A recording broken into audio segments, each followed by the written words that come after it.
चालू राहू दे हां. मी थोडं बोलणं बी राहू देईन माझं. चालू आहे. हाँ साथियों, प्रणाम साथियों. आज दिनांक 11 मार्च 2024 है.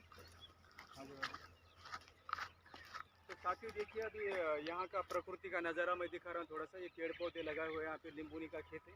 उधर देखिए बहुत ही बड़ा पीपल का वृक्ष है. उधर उधर पीछे घुमाए तो थोड़ा उधर उधर वो देखिए बहुत ही प्यारा सा बहुत ही बड़ा पेड़ है वो पुराना. देखिए पीपल का वृक्ष है.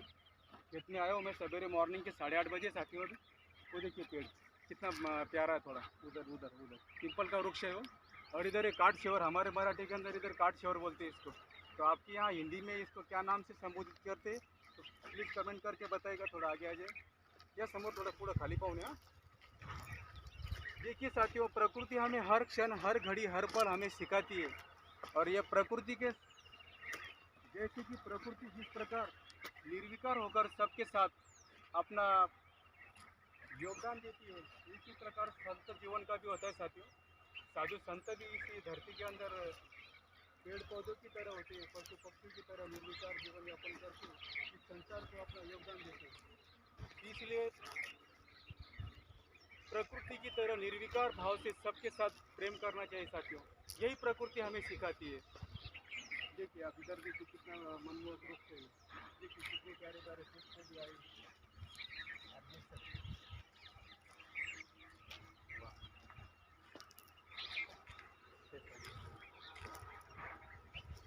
मस्त वरी पा वरी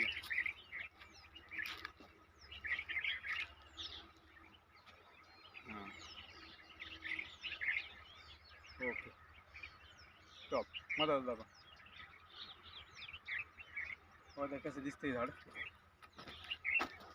उसट दिसते. फुलं नाही दिसू राहिले ना. तुम्ही या साईडला तिकडच्या साईडला हां हो हो हो.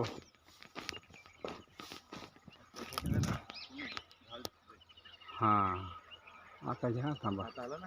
हं हं